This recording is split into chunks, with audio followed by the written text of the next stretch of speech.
Are you living your perfect life?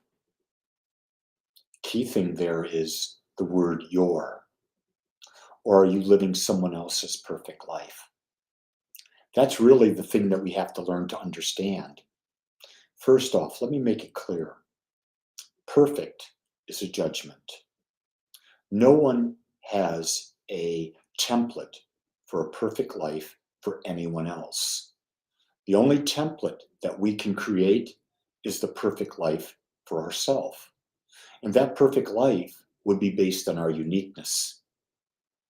And when we can form and shape and live that life based on the way we desire to experience life, our life takes on great, great, great meaning. It's interesting that I watch people that call themselves social influencers. What does that mean? Are they trying to influence people to be their uniqueness, or are they trying to get them to conform, to fit in, to be a part of a group? I truly see that everything, most everything, is flying in the face of you being you. And if it's flying in the face of you being you, it's teaching you that you have to judge yourself against a standard that you've not set. And so you're never going to have a sense of fulfillment, because you can't have a sense of fulfillment when you're not living up to what you want. We want to control. We have this ego thing. And this ego thing is about controlling, complete control. That's exactly the opposite of love. Love is freedom.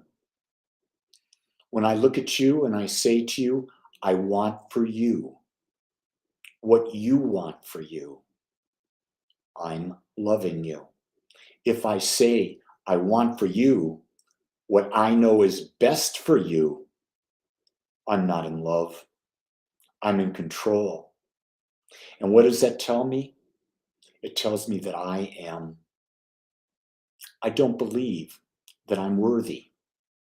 Because if I believed I was worthy, I would be living up to my own expectations, my own ideals, my own uniqueness, and I would not be seeking approval from the outside. I do not need validation from an outside world as to my uniqueness and my way of expressing, but rather my heart will tell me and guide me and let me know if I am in integrity with that highest image of myself, the highest image that I can imagine about myself, not what someone else can imagine for me.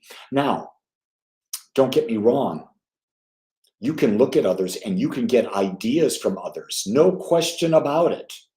There are great ideas out there about being expansive. I look at that. I look at life in that way, and I ask. It's like you're in a store. And let's say there's a million tops, a million shirts, and you get to try the shirts on. And you get to decide which one looks good on you. What style? Open collar, no collar, banded collar, mock turtleneck, turtleneck. What style? What cut? Athletic, full, regular, standard? And then what color of the rainbow? And when you see yourself in that, you know which shirt feels right. You don't need anyone else's approval. But we're taught that we need the approval of others.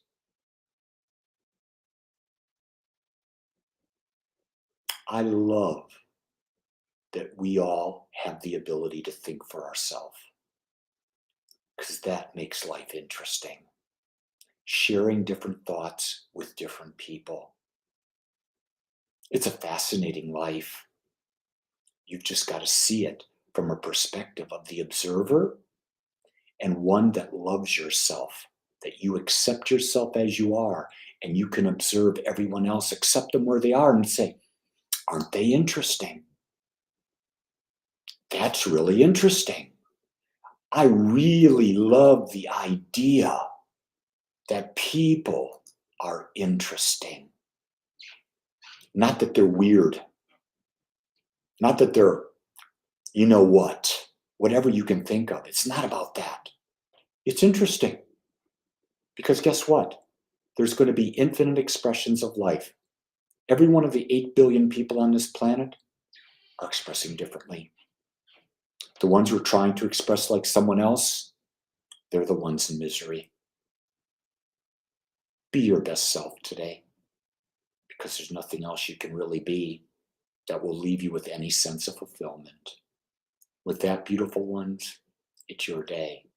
You make it great, because only you can. Much love and aloha.